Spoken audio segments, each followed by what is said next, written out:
I asked a basic question, because sometimes don't we all get consumed by our assumptions? 100%. Like, we start to make assumptions and we think these assumptions are true.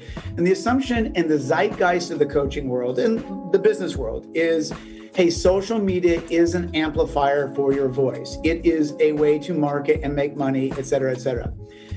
And it's a way for you to be seen, heard, et cetera. Now, I started thinking about that assumption. And then I started going, okay, well, if I'm an agent of change, as you say, and if my principal job is to be a behavioral modifier for those I lead, shouldn't I be concerned about how people that I lead are spending their literal time?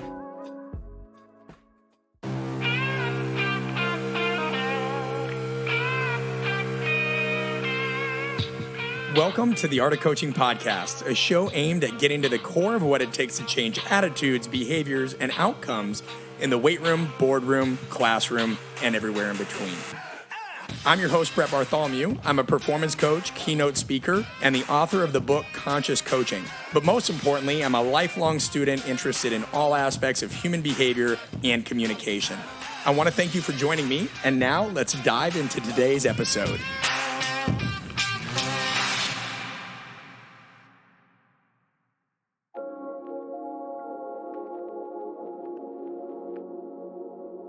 Okay, let's slow it down a bit. This isn't a fitness show, but given my background, having worked with athletes for such a long time, one of the things I'm pervasively asked is, what do you think of CrossFit? I mean, it drives me nuts, guys. I get this question incessantly on social media, and I found no matter how many times I answer it and how many times I address it, it's never enough. And for me, this is very much akin to when somebody asks me any type of question, where what they're really looking for is some sort of binary or black and white answer. Hey, do you prefer cars or SUVs? On vacation, do you want skiing or sandy beaches? And listen, I'm a big believer in three things above all else in this context: great communication, helping people, and knowing how to adapt to your environment. So if you do that daily in your life and or business, consider me a supporter regardless of how you define yourself or your life or business, CrossFit or not. And this is why I've long considered my next guest, Kane, to be such a great friend. This guy's mind moves 1,000 miles per hour, yet he always takes the time to slow down, have a meaningful conversation, and reciprocate. One of the videos we did together, he was kind enough to host me at one of his facilities where we just did this roundtable discussion for a lot of young coaches who were thinking about getting into strength and conditioning, and experienced ones that were having trouble financially and within their career. And to date, it is one of our most popular YouTube channels. And it's just a candid discussion. And if you go to my page, if you just search in YouTube, Art of Coaching, you're going to see it. It's the realities of being a strength coach. And he was nice enough to do that. And what I love about Kenny is he does not singularly define himself. Right? His background spans the world of comedy. And though he'd never once thump his chest at disclosing some of the A-listers that are in his circle, this dude knows all of them. And he's the owner of Oak Park, Los Angeles, home of CrossFit Los Angeles, somewhere where, again, if you're a business executive, if you're just an everyday Joe or Jane, whoever you are, I highly recommend when you get the chance, you go check them out. You will get coached up, you will get loved up, and they're just great people. He's also dabbled in martial arts, hip hop dance classes. Oh, and did I mention he was a dual sport athlete in college? So having this background and being able to own a successful business and knowing how to pivot during COVID made him a perfect representative for somebody that needed to get on this show. Another thing I love is many of his coaching practices were influenced by his family, one of which makes a special guest appearance at the end of this episode. I couldn't be happier to welcome my friend, Kane. Listen closely, because we get passionate in this episode.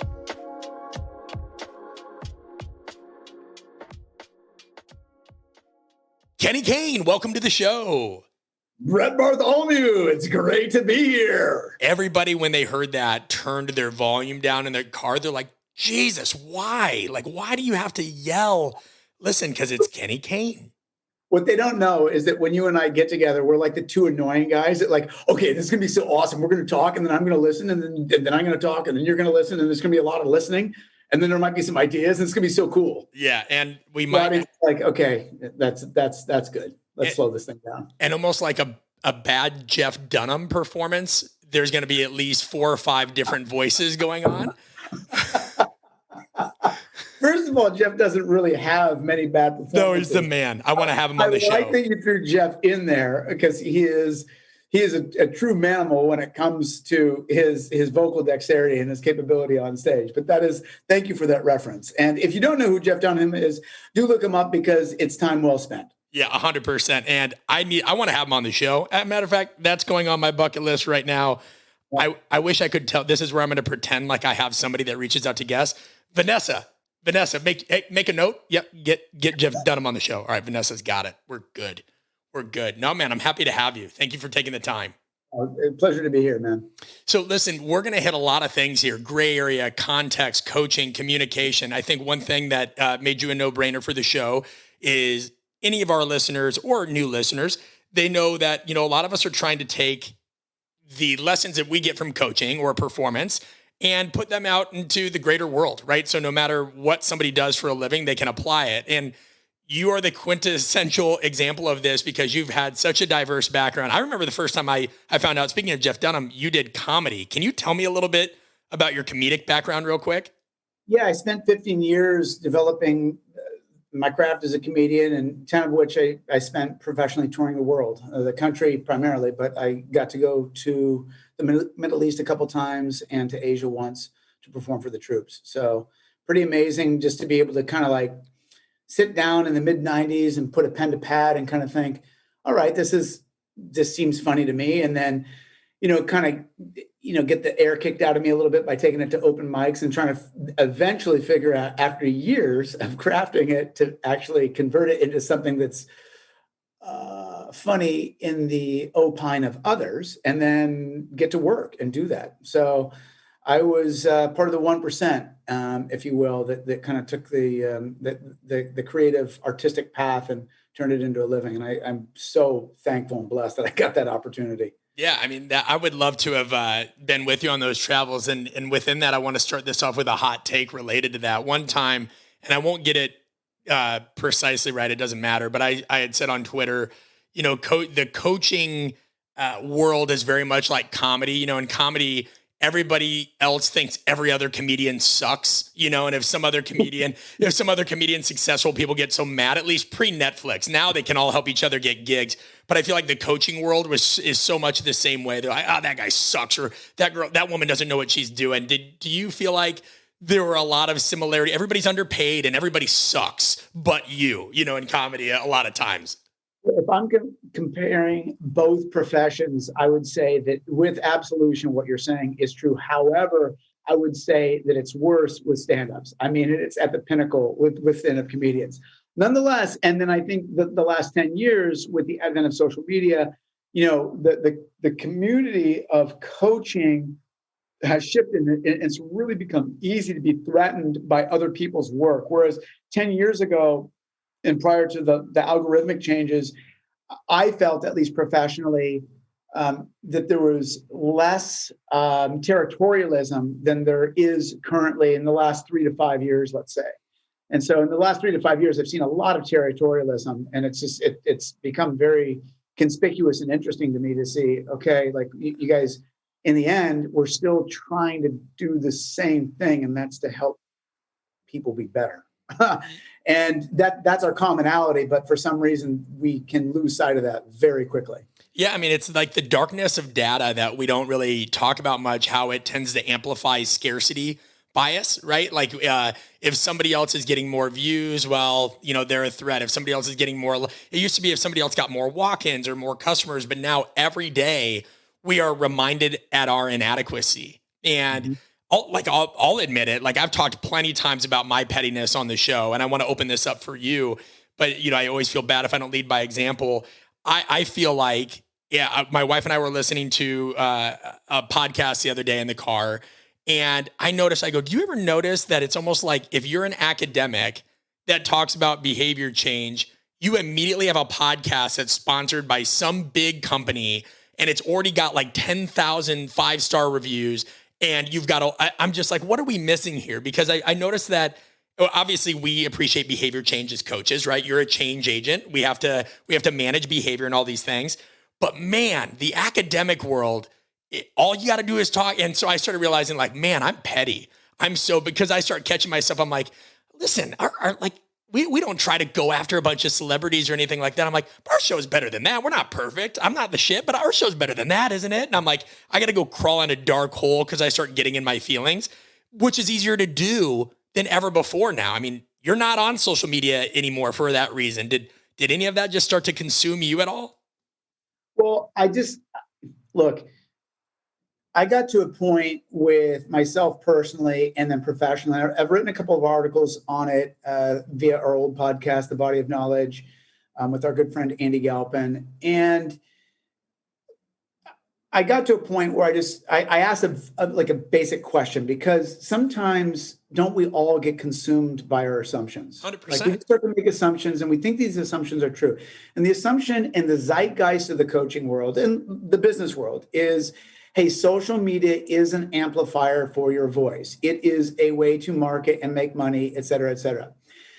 And it's a way for you to be seen, heard, et cetera. Now, I started thinking about that assumption. And then I started going, okay, well, if I'm an agent of change, as you say, and if my principal job is to be a behavioral modifier for those I lead, shouldn't I be concerned about how people that I lead are spending their literal time?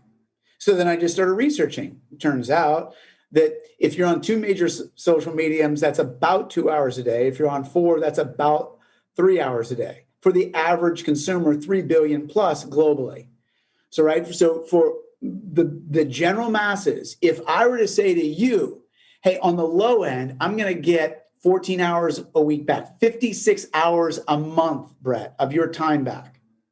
Any coach listening to this will go, if my clients had 56 hours of headspace, what could I do with them? I started thinking about that.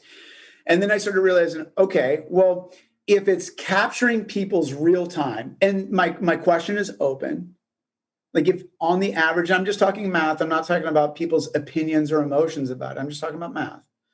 Like if on average, most people are spending 2 to 3 hours a day on these mediums, and you're to ask somebody in a reflective state, not in an interactive with the social media state, like, when the phone's been down for 30, 45 minutes, hey, tomorrow, will you willingly commit 2 to 3 hours to that stuff?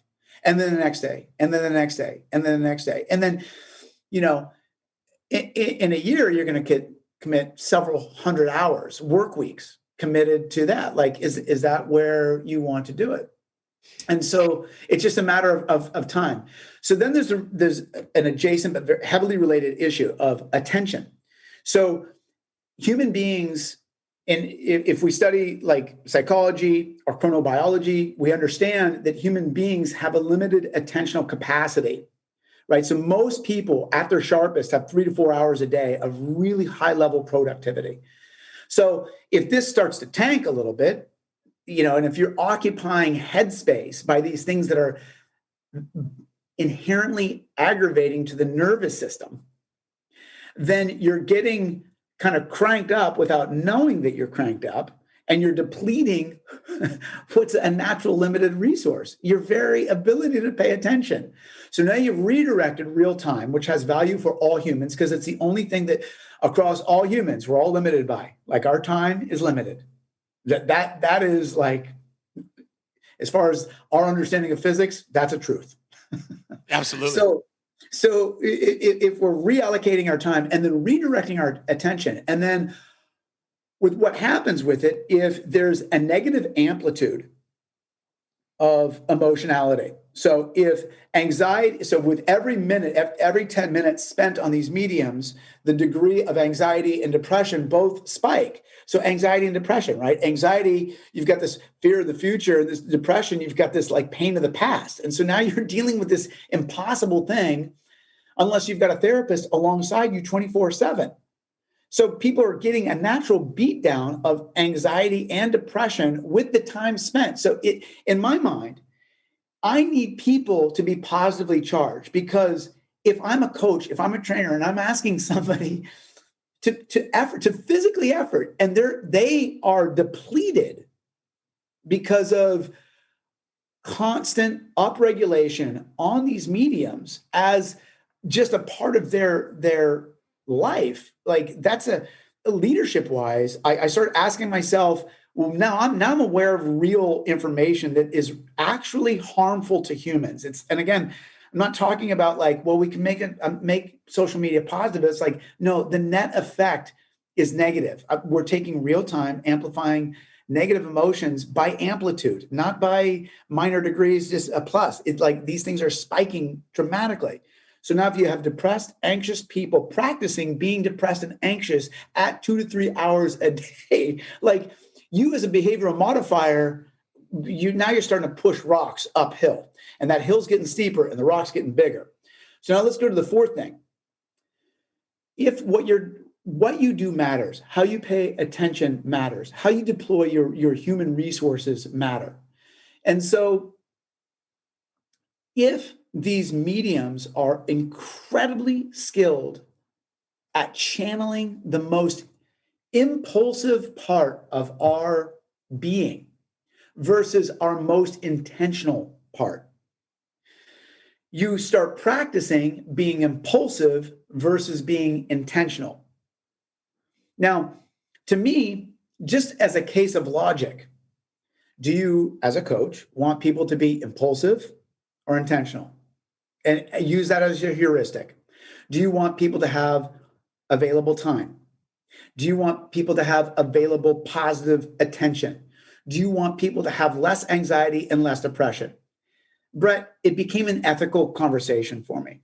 And at the time, I was a heretic. Like I had so many colleagues going, you're making a mistake. There's so much good can be done on these mediums. And in my experience, and it's long, I grew up in the fitness industry. I've been coaching literally my entire life. Well, since I was 14, I don't, in the last decade, I've seen the people that I've interacted with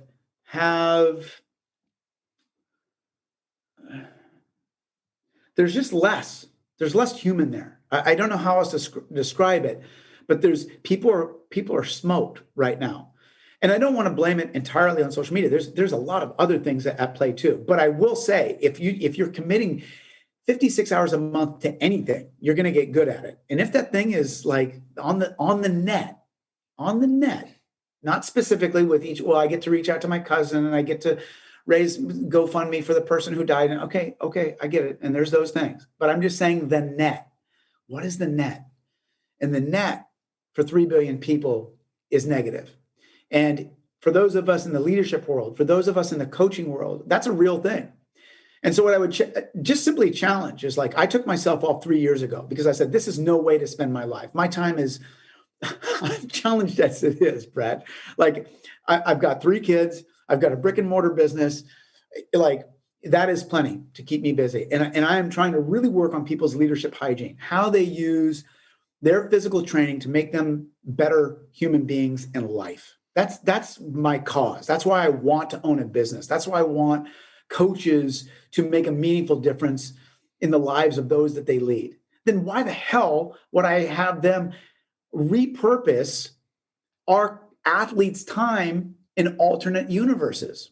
Because it's just, again, you can't control it. Once it's out there, it spins so quickly and it's so powerful. And there's a level of humility, I think, that as people start to understand and truly understand the interplay between economics and the prime directive of any company, of our anthropological and social dynamics, coupled with this thing of time, like it doesn't have these principal mediums. We call it extractive technology.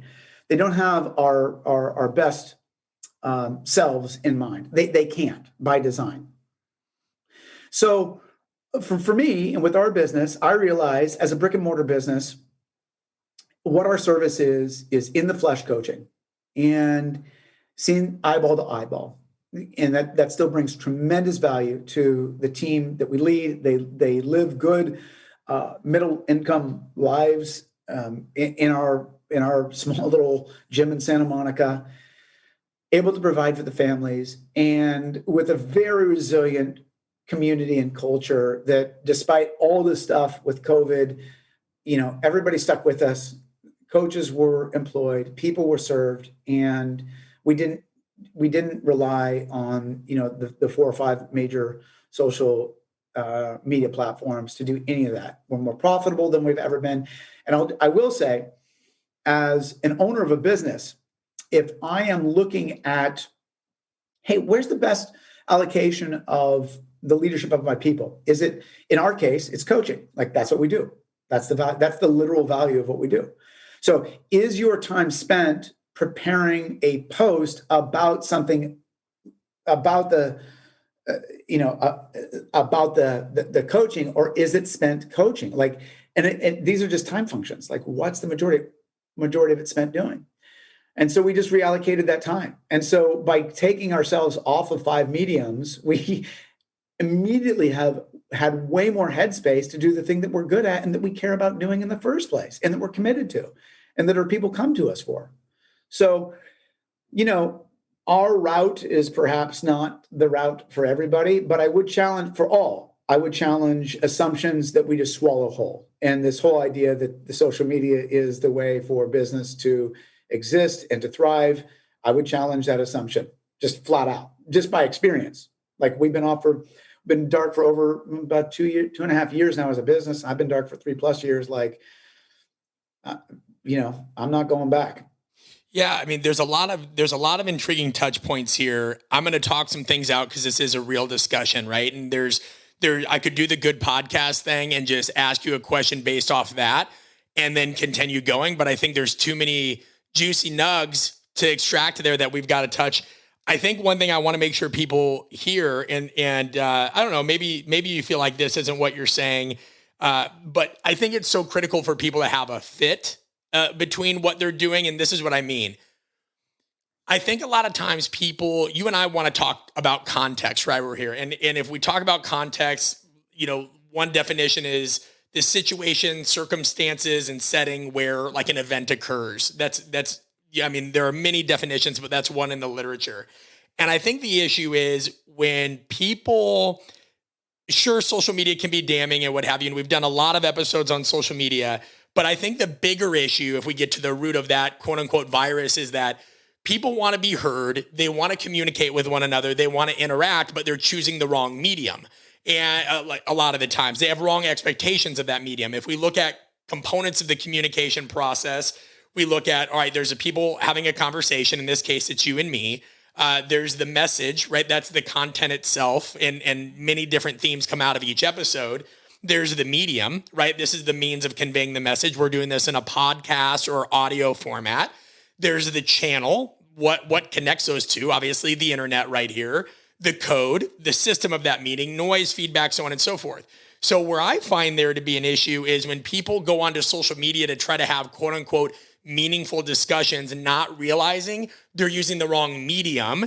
And that leads to a lot of the vitriol. That leads to a lot of the feelings. That leads to a lot of the noise. But here's the thing. This is the other problem I've had in the past is on one end, especially in the coaching community, because a lot of other professions have learned how to use it a little bit more productively, but there's some coaches that were insular. I've heard it a million times. I'm too busy coaching. I'm too busy in the trenches. In the meantime, I follow like a brain surgeon who has time to like tweet out some stuff or share some stuff. And then on the other end, there's people that you're 100% right. They're inundated. And I've been there too, because what I realize, in any business, you have the core of what you do.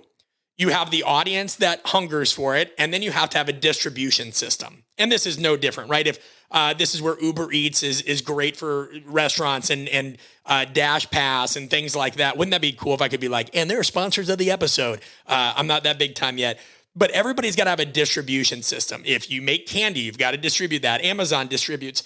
And so the tricky thing is where I found myself getting inundated in the past is we're a small family-owned company. But guess what? Our content's got to get out there. And we've got to help people understand our workshops are out there and other things. So in the past, we've had to use social media to do those things. But then what I realize is that the majority of people that just follow me on social media, they're not the ones usually buying into our product. They're not diving deeper, right? They're kind of like, and I appreciate any of you that are following me on social media. So hear me out here.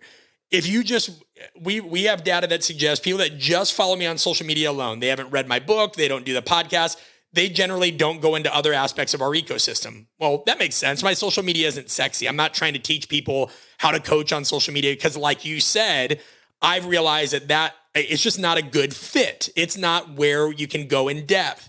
And then we found people that listen to the podcast or on the newsletter. Well, they are a lot of our core audience. They're our Art of Coaching army. They're those things. And they tend to get, okay, yeah, I might have found Brett on social media, but there's a deeper conversation to be had.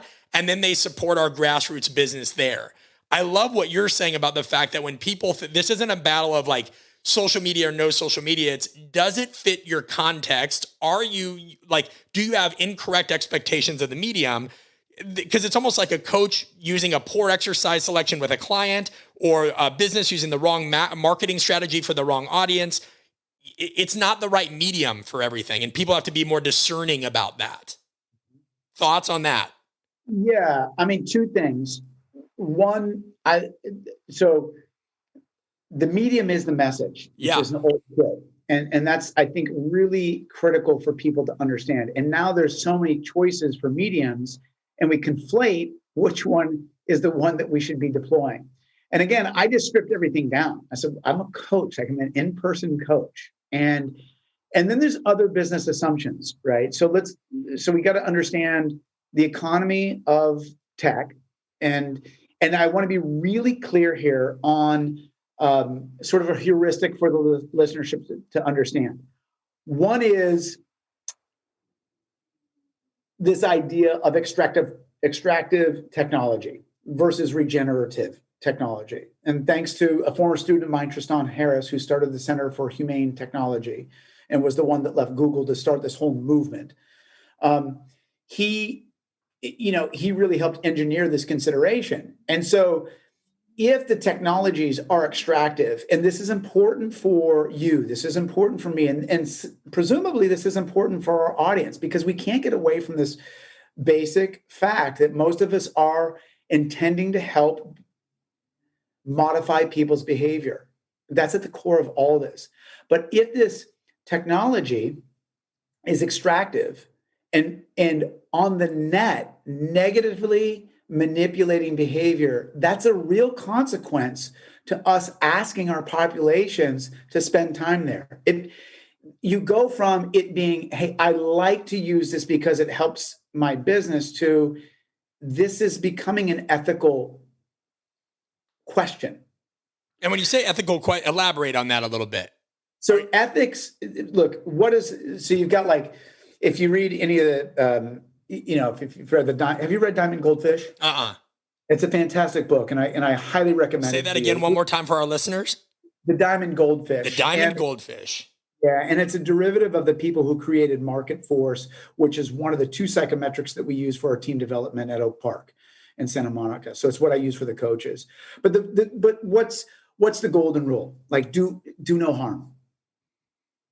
So the humanity, the ethics of humanity for thousands of years have been based on that.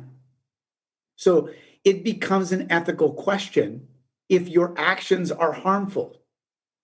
Now, in real time, it doesn't feel like that for anybody, but this is what I say, and it's ethical. So if you know that on the net, you're telling people to go somewhere where they get toxified emotionally and therefore are less of their best self, like, to me, Brett, that is literally the opposite of what coaches are trying to do. Yeah, well, I think it's just evolved into something that people don't understand. They don't understand.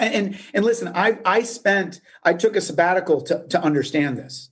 I took 3 months off to, like, literally understand. I had my coaches work all of my clients. I just went and studied this I just try to really wrap my head around it. And once I learned, I'm like, no, I'm not going back. And so one of my roles right now is to communicate this as succinctly as possible, but also, and it's not even an issue of judgment, because I can guarantee that there are people going, this guy, he doesn't see the good that I'm doing. And I get it. Truly, I get it. Your intent is not harmful.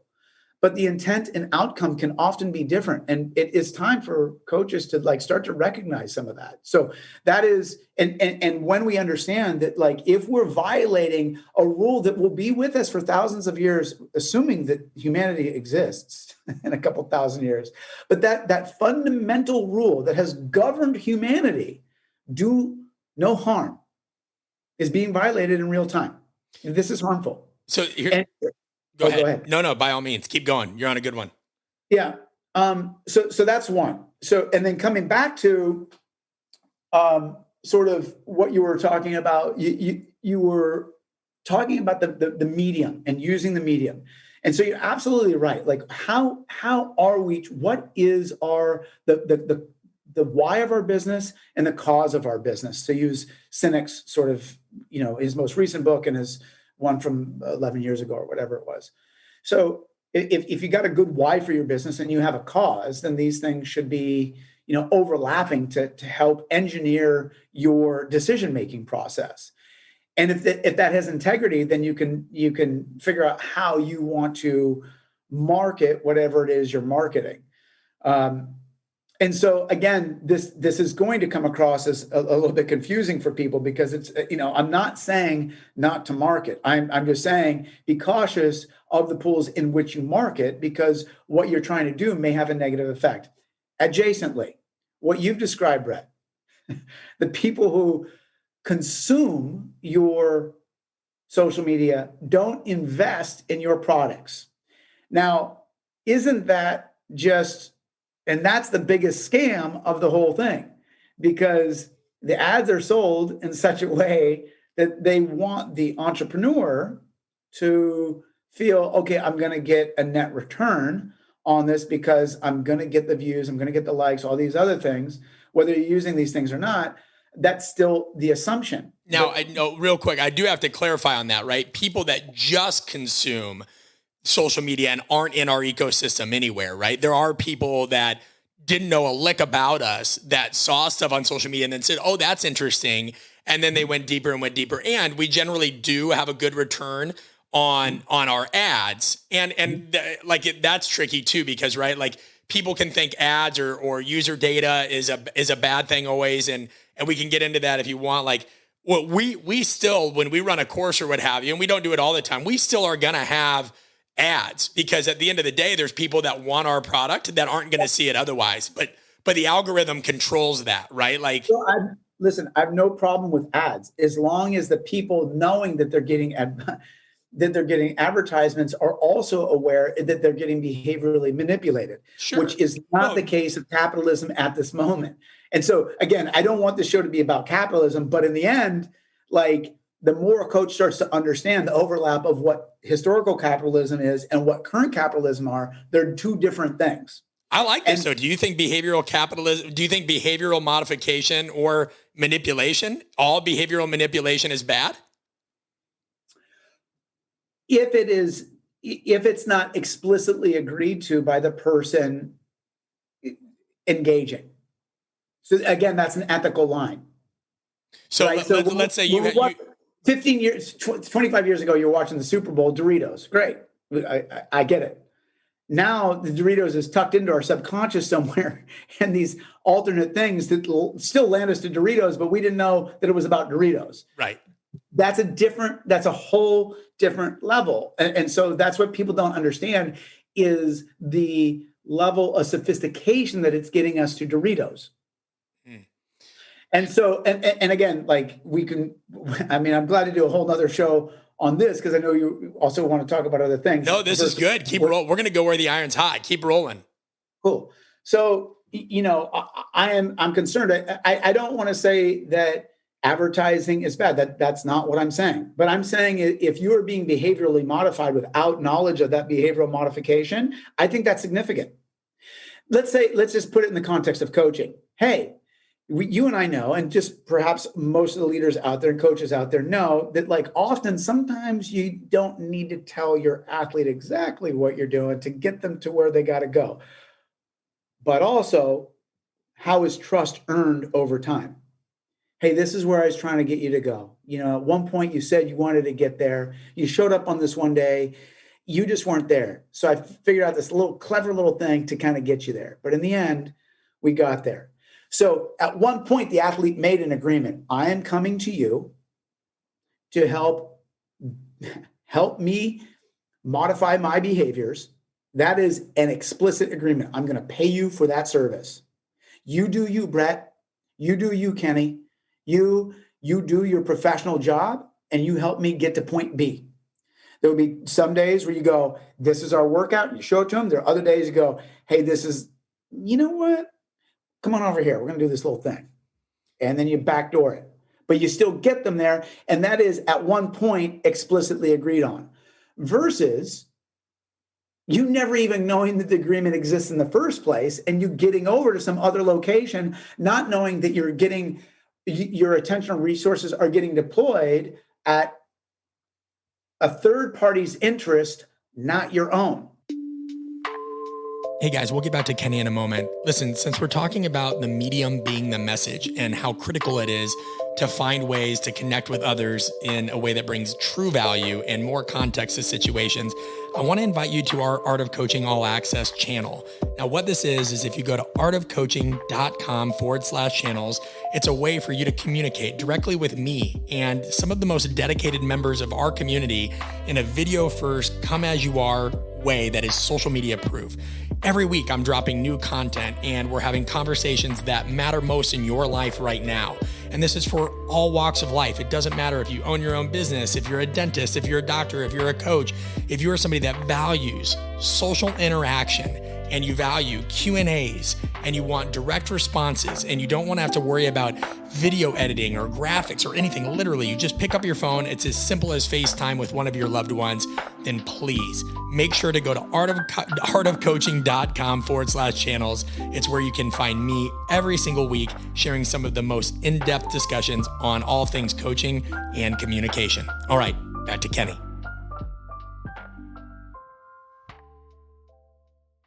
So at one point, the athlete made an agreement. I am coming to you to help me modify my behaviors. That is an explicit agreement. I'm going to pay you for that service. You do you, Brett. You do you, Kenny. You do your professional job and you help me get to point B. There will be some days where you go, this is our workout, and you show it to them. There are other days you go, hey, this is, you know what? Come on over here. We're going to do this little thing. And then you backdoor it. But you still get them there. And that is at one point explicitly agreed on.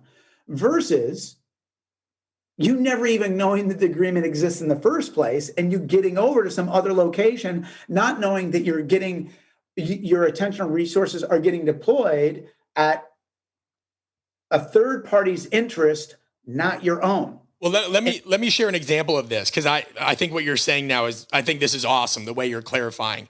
So I wrote down a couple words here: action, agreement, and reward. All right. So here's something where I experienced this firsthand, exactly what you're talking about.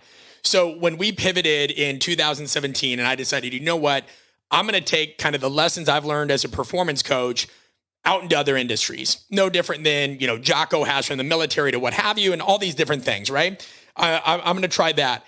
What I found, and this sparked negative emotions and plenty of anxiety in me, and I'm somebody that's usually pretty positive about most parts of social media. I'm realistic about what it is. But here's the thing, right? You were spot on about this. As I started pivoting, and I had a relatively strong following, like engagement, I started noticing that if I put certain human behavior, psychology, buy-in related content out there, yeah, like peaks and valleys, pretty consistently high.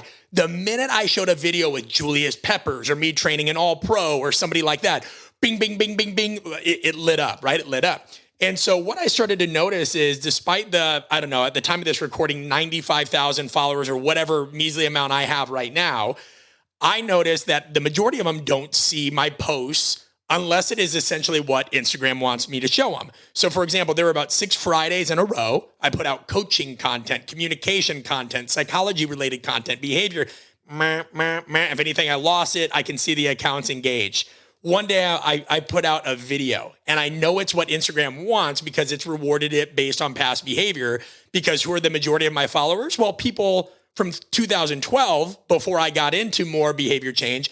that we're coaches. So the video, no matter what it is, if it's training related, it spikes, it hits everybody's page, a ton of likes, this and that, and an awful lot of negative comments too, right? Because there's people, one guy said, well, why would you have them do this? And I go, buddy, this was from 6 months ago. And he said, well, you should show all your progressions. And it stokes this anger. And I go, buddy, I got out of bed this morning and brushed my teeth. And I think Dr. Dre made a beat for a song. You don't see that on social media. You don't need to see everything on social media. But it led to this action of all right, I'm either going to post coaching related behavior change content because that's what my business is now. I'm not just an exercise or, fitness business. And there's an agreement that I should be able to post that content, but the reward doesn't always come because Instagram goes, we'd like you to share exercise videos or you training pro athletes because that's what we know your previous audience wanted to see. But as that fluctuates, and as more and more people follow us for the right reason, because of what we're doing at Art of Coaching, the goal is to see less of that, but it's not up to us. It's what that algorithm wants to show people because a lot of people just say, we don't see your stuff. And so that's a good example of it would frustrate me because it makes you think that your audience isn't supporting you, yet we'd see support in tremendous numbers other places. This podcast was one of them. And so it makes you think what you're doing isn't working when in reality, it's completely about that medium and how it's manipulating it as opposed to our podcast and our newsletter, which we've seen substantial growth. And again, here, Brett, to simplify all of this for everybody listening, what I'm hearing you say, Brett, is this podcast does a good job of going deep, and social is about breadth. And so, and there's a randomness to that you don't control. And so, but with this, there's a depth that you can go to. And look, in the end, if we're talking about can we really cover the just how challenging it is to get anybody, if they're adherent and consistent and the dream athlete from point A to point B, that's hard work. And so if you're reallocating and all these different things, there's just less deployable resources from you. And for me, I've been podcasting off and on since 2012. I've always enjoyed this medium. And it's a different medium. This is not an extractive medium yet. When Jaron Lanier, who's one of the pioneers of understanding, and he's one of the thinkers that got me thinking. He was a designer in Silicon Valley that just kind of left, and one of the many expats that have kind of left Silicon Valley, frustrated, just going, what we created was intended to be a utopian creation, and it's turning out to be very quickly a dystopian one. And many are arguing our cognitive health is even more of a serious issue than environmental health. And I given the last 5 years or last several, I don't know if I would necessarily disagree with that. So, when we're just really talking about the fundamentals of attentional resources, behavioral change, these things to me get simple, and it's done in a very exerting way. You just really got to work to help people that are willing to grow. And, growth is such an interesting concept in the coaching space. We have a saying at the gym. I accidentally coined this phrase some years ago. Brian McKenzie was doing a breath certification at our gym back in 2017.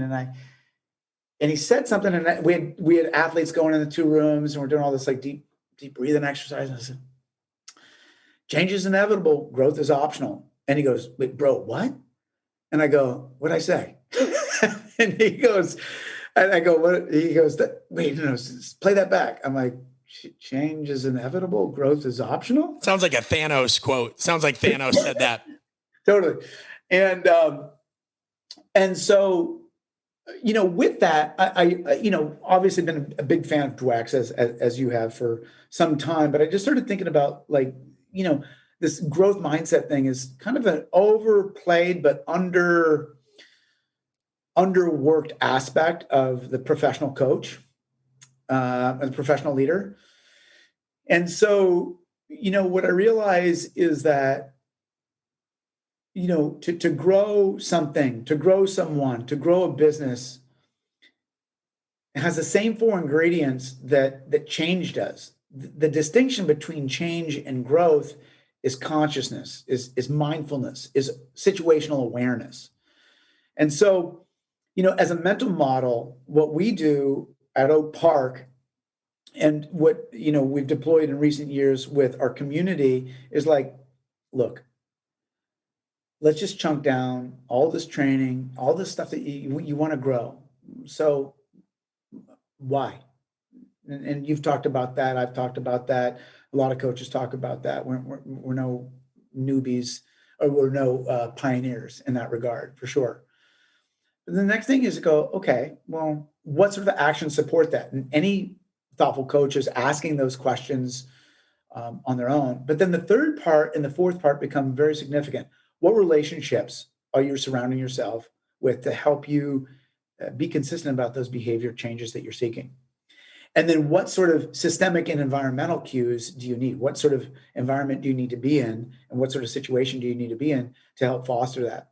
And so what you see, Brett, in that sort of mental model, the first two things are the athlete or the CEOs. I do this. Most of my work now is with CEOs, and this is what we do. They're going through some merger, and I sit with them on a whiteboard and literally just go through this. They go, okay, what's my purpose to do this thing? And we go, okay, what sort of actions do I need? What things do I need to do that I don't yet have? What skills, what competencies, what sort of sincerities do I need to develop? What sort of blind spots do I need to develop?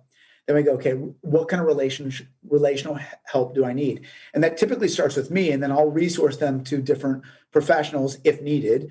We have a mental skills coach that we work with at our gym very specifically on these like higher end sort of situations. And then what kind of environmental cues do you need? And then in that situation with those four things, let's call them, if each four of those things are green lit, somebody's going to grow. And that's out of consciousness. That's out of going, okay, I've got purpose. My actions match this.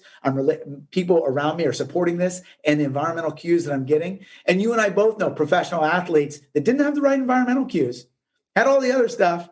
They had all the motivation, they had all the purpose, but didn't quite get they had you in their pocket, but some of their other relationships weren't so helpful. And so, what happens after midnight, Yeah, no, 100%. And with you saying these things, it's interesting thinking about the medium being the message, the relationships, the process of all these pieces. You mentioned your podcast. Just a quick question. Like I found, as opposed to social media, I love the podcasting medium. I mean, do you, or are you off the podcast as well? No, to me, this is like the way that communication is intended. But with that, and I don't mean to cut you off, but I just I have to for a moment. Well, with that, here's one thing I'm scared of. I am scared that in some ways, podcasting could become social media. And I don't mean that in the vitriol side of things. That is, people are going to take mediums where they take them. What I mean is this. I think it's dangerous. And kudos to Ryan Holiday. I think he wrote this a while ago, but he wrote some op-ed about why people should not start a podcast. And I think when people hear me say that, they think it's because there's so many of them. And I don't know what the stat is. It varies every damn time I look it up, but it's something ridiculous. I mean, there's tens of thousands started every week, right? And I remember hearing, even when we surveyed our audience and said, should we start one? The vast majority said, yeah, absolutely. But of course, there's some that don't because they're like, everybody's got a story. There's too many podcasts or what have you. But actually what he alluded to is, no, don't do it because there's too many hobbyists. And when you get into it, you kind of realize that, and this is tricky and it might be polarizing. So maybe you can be the good guy to my bad guy. I didn't realize it, but there are like being a guest, and you guys you did it so professionally. I remember first of all, thank you for even thinking of having me on back in the day, man. But going to your place, we had headsets, good audio. You asked thoughtful questions. You did some research. That's important. And is dedicated in conversation. What I had found in other podcast experiences, and not all, but some where I was the guest way before we started ours, is almost no research. They'd say that you worked at some place that you hadn't worked at in 10 years. They didn't even listen to your responses. It was just like going down the list of questions. And that's what it's on one end, that's bad. And on the other end, there's people's not understanding of like I'm a big fan of, there's a number of ones on NPR that I like, and everybody knows the big ones. They don't need help advertising, so I'm not going to say their name, but they don't realize that a lot of those have like 15, 16 different people working on them, like their production crews. So nobody's saying that you need to be that. We've had people that listen to ours and they're like, why don't you do this? And why don't you do what this person does? I'm like, yeah, because we don't have 18 people working on the show, bud. But what we can do is have conversations about kind of tough stuff. And what we did want to do as a differentiator is not go for the same celebrities everybody else went, but for just people that have to work through the shit. You know, you got to work through it. You got to figure it out. It's unscripted. But it does scare me that the podcast space can get, because every day there's somebody like, hey, would you come on? And I'm always honored at the invite. But it's there. Somebody asked the other day, they're like, it's my first show, and I think it'd be really great for the show to have a relatively bigger name on it. And what I wanted to say is I'm honored, and I did. I go, but that's the wrong way to think about it. You know, because what's good for the goose isn't good for the gander. What's good for your show isn't always good for the guest. What you want to do is have guests on that are willing to go certain places, have conversations. You need to be just enough prepared, but not. And then you also have to find a balance of, I have friends that are like, oh, why don't you have me on? I'm like, dude, this isn't a personal thing. You know, like it's not get a show on, and I'm not Eminem trying to sign D12 and just be like, all my buddies, come on the podcast. But do you ever worry about that? Just hobbyists inundating something and just not caring about it, and then it becoming this shit show where nobody even listens to podcasts anymore? Given that we started so long ago, like I mentioned, I've been podcasting almost a decade now. And, so it really didn't start getting popular until 2015, 2016. And at that point, like I had already kind of circulated 2 shows. And then we're preparing the third, The Body of Knowledge. And it's frankly one of the reasons why Andy and I have been reluctant to start back up, because it's just like, oh man, there's just so many podcasts in the space. And that's also why we chose to do our show seasonally. Because out of respect for people's time. Like if you've got something to say it in a meaningful way, in a context, which if somebody gave it time would make some sense, and leave it at that. Now, I've got a whole season 4 prepped for Body Knowledge, but I'm still like, admittedly, like at this point, even though I've been podcasting forever, like, I don't know if for these very reasons, and because the lanes are so flooded now, it is like one of these things where I have to be really cautious to do it for the right reasons. And so one of the things that happens, so what you're describing is, look, preparation favors victory. So you get and also I'm a big advocate sometimes of meritocracy versus democracy. And technology platforms have democratized the ability for people to share their voice. But what's really interesting about that right now, and it's very much part of our time, and I want to kind of like shift to the side for just a second. I want to talk about and you got to read this book, Diamond Goldfish. It's a really interesting take, but. We're living in a time where everybody wants to have a voice. And what's interesting about that is that, like, I don't want to be the guy that goes, no, you got to earn your voice. And at the same time, there is a process to earn your voice. And the process isn't the same for everybody, but the process is typically time under the hood or reps under the hood in making a car work. And so, that's where this concept to me of like a meritocracy, there's no way to govern like who gets a podcast or who's not.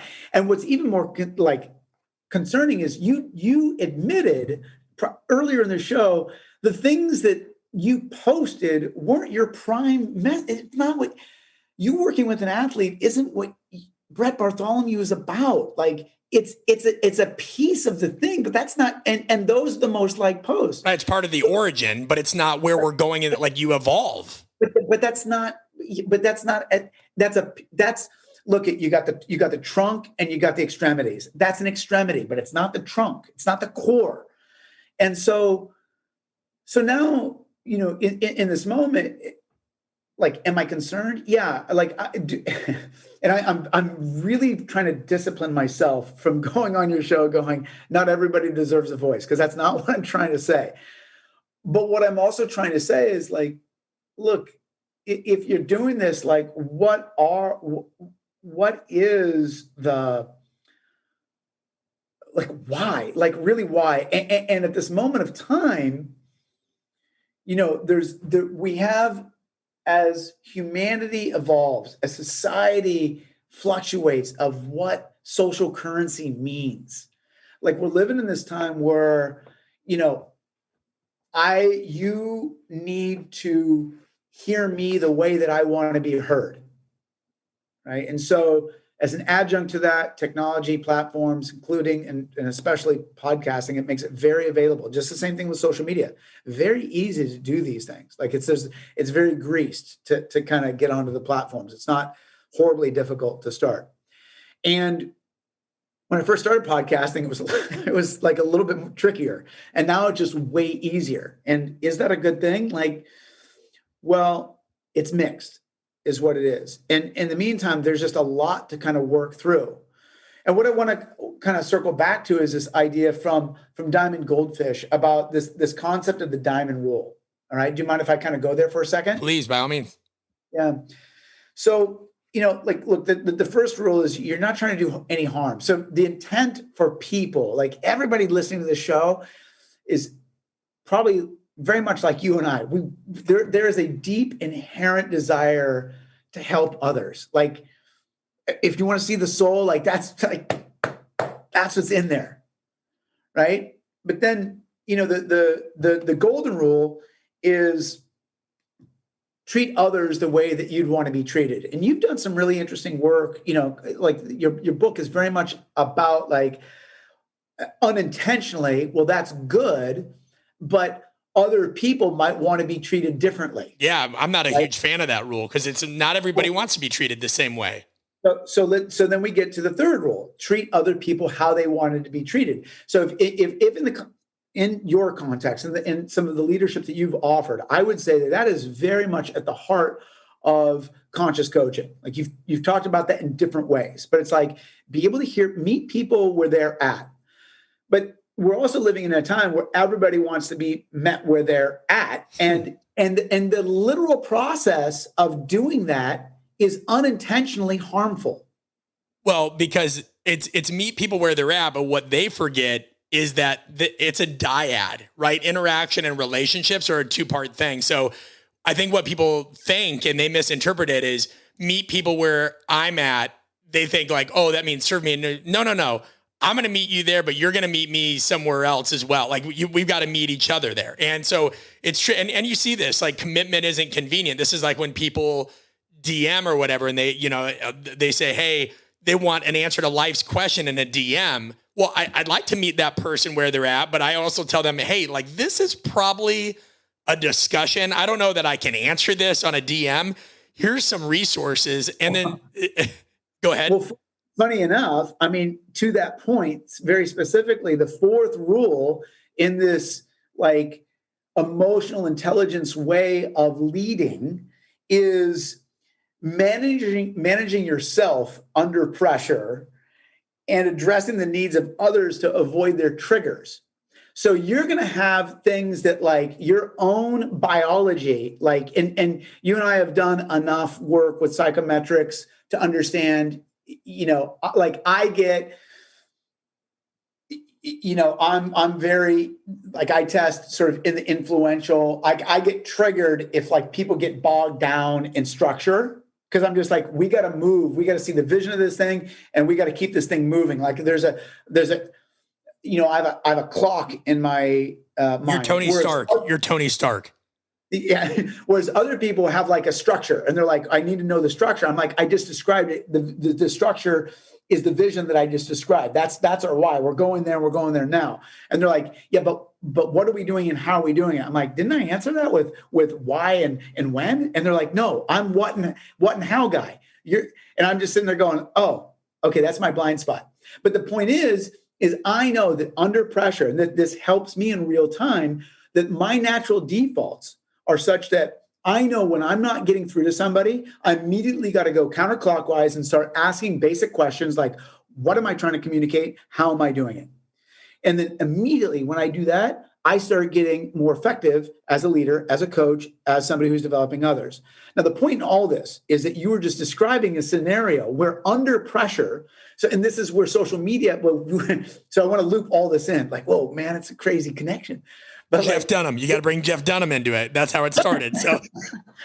And so under pressure, which most social mediums inherently induce, is some biological pressure that's Paleolithic. We can do nothing about that.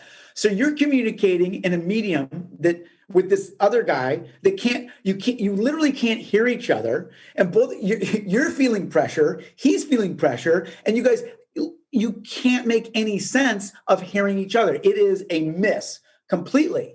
So again, and trying to loop this back to the role of podcasts and with you on the celebration of Ryan Holiday, like I really appreciate, and it is very specifically why I've taken myself off of social. Like, look, in this show, I've had a lot to say, like, but in limited formats. The one thing that stand-up comedy taught me, and one of the primary reasons I stepped away from it, Brett, was that there was this guy inside me that needed to chew on the attention. And I think I'm a little bit unique in the sense of I see social media and I kind of go, man, that was the same head trip that I went through as a stand-up comedian. And what I learned, and one of the reasons why I got away from it, is that, like, as much as I love it as a craft, as much as I love it as an art, the business of it and playing in that game of always being liked, literally, can only lead to some serious psychological destruction and emotional destruction. And that is not compelling to me for a life well lived. So retiring from stand-up comedy at the apex of my career, I was getting auditions for like leads for 4 different basically sitcoms. So I had different auditioning for movies. I was headlining shows. Like, I was there, man. I was part of the 1%. And I just said, no, this is going to really wreck me if and I have tools, I have resources to handle those demands, but I was just like, no, this is like wanting to be liked all the time. And sometimes I look at the social media, and I don't want to reduce it to people who want to be liked and therefore massively reductionist as we kind of wrap up this show. Like, that's not the intent here. But I will say, like, if you're doing this upon reflection for something that resembles that, the outcome may not match what your intention is. And as an exercise of discipline, as an exercise of leadership, I would encourage anybody who's like looking at, being heard to ask, okay, great. And what are you trying to say and why? And who are you to say it? Because that matters. To me, it matters. Yeah, and I think you did a great job of consolidating that. I think, if hopefully the listeners take this away, because that's what we always try to make sure that there's a so what, and for those of you that are sports fans and what have you, and we'll give another example, I just think that, it's always important to have a long-term strategy and contingency with any of the drills you choose, right? Like, if you're a coach, you're going to think about that. And sometimes the best plays called during the game don't look like game breakers, but they fulfill their purpose by setting up the go-ahead field goal, well-timed blitz, or whatever.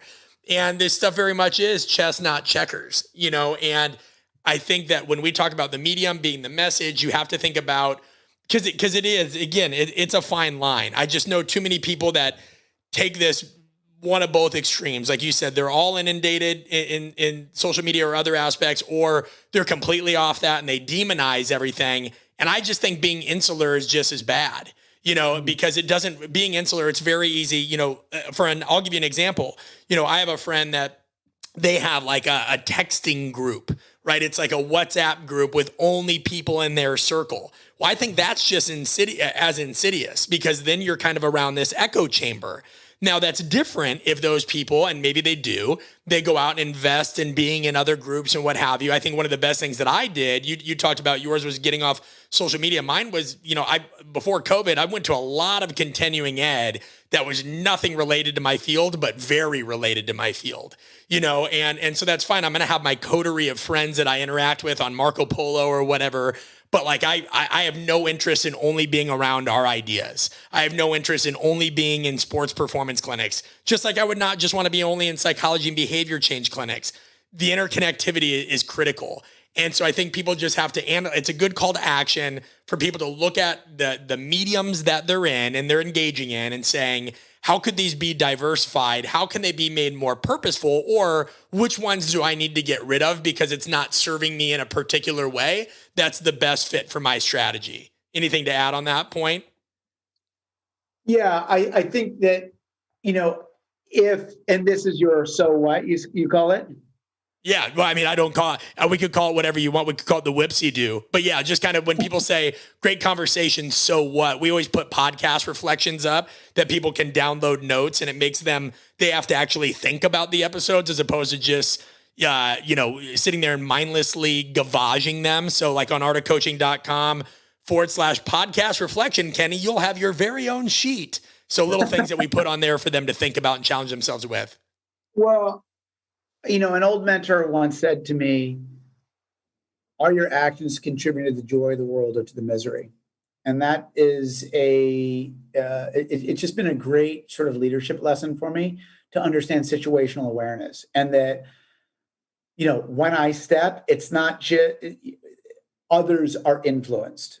And when I step, that also requires some responsibility on my part as a leader.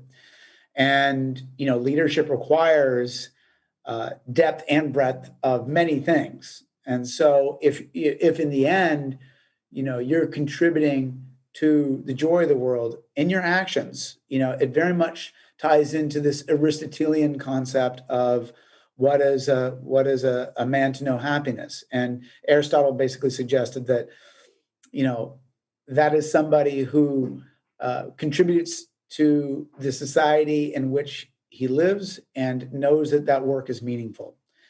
And so, these are evergreen sort of principles that have obviously existed in one case for 2,500 years. And so we have an opportunity. When I think about what a coach can mean, what a leader can mean, I'll always reflect on my mom's funeral in 2015.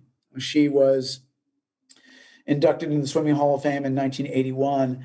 And on her plaque, it says she was one of the most successful coaches in any sport of all time. She's one of the most winningest coaches. And, at the time it was synchronized swimming, but as a youth athlete, she was also a global level swimmer. She routinely beat men in open water swim races in the late 40s and early 50s when no women did such thing in the open waters of the San Francisco Bay, for example. Just a beast, a complete beast. And she coached everything. She coached, I grew up in one of the best soccer playing areas in the country. And one year, one of our coaches had a family emergency, and she was the only person to step up and fill in. All of us went on to play collegiate D1 soccer. And she stepped in and she just figured out how to coach because she was so competitive. She knew human kinetics, she knew movement. But at her funeral, there were kids 5. There were seniors in their mid-90s, highly influenced by her.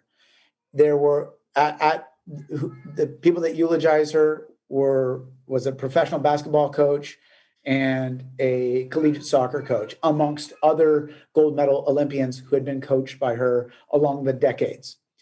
And I just saw in that moment, like, this is the influence that a coach can have. This is joy over time. This is meaning over time. When there's about 1,000 people who are coming to celebrate this person. And I look at that and I kind of go, wow, like all of us, everybody who's listening can have that kind of net effect. But start with the end in mind. And, this is, as you say, yeah, this is definitely chess. And we should be thinking from our death. Incredibly impactful. And that is, I wish your mom was still around, I would love to interview her. She would smoke it. She would just kick ass on this thing and kick your ass. She didn't take much. She didn't take much. Before I let you go, Kenny, talk to us a little bit about your Craftsmen workshop. Where can people get more involved directly with what you do? Yeah. So if anybody is interested in developing their craft as a coach with any of the stuff that we talked about today, we don't go deep into the uses or non-uses of social media per se, but we do go heavily into the development of working with professional coaches who want to add a level of depth and complexity to their craft. We do that with something called the Craftsmen's Workshop, done at our gym in Santa Monica. And it's typically done over 10 days to 2 weeks. If you want information on that, hit info@oakparkla.com. You have to excuse me, but my boys are just coming home now. But it's all info@oakparkla.com. And in the title, thank you, Maxie. Thank you, buddy. This is the stuff you can only get on a live podcast. Do you want to say hi to Brett? There we go. Now the audience gets to meet your son. No? Okay. So much for that. He saw himself and he's like, I'm out. Normally he looks at the, hey Thor, how you doing, bud? If any of the coaches are interested in checking that out, we do a very low volume, high touch experience. And every person that's come through, one of your former guests, Amy Morrison, did it. We've had some really remarkable people come through the workshop. And it's something that I'm, as a colleague of yours, very proud to offer those in our world, because we haven't not left somebody profoundly grown, as we say. If change is inevitable and growth is optional, we do the optional growth thing in this Craftsman's Workshop. And we love working with coaches who want to go really, really deep. Perfect. Well, that information is noted. It'll be in our show notes as always. And Kenny, I appreciate you taking the time, man. I know you got a lot to manage out there, especially during this time with COVID and your family. So thank you for sharing a few with us.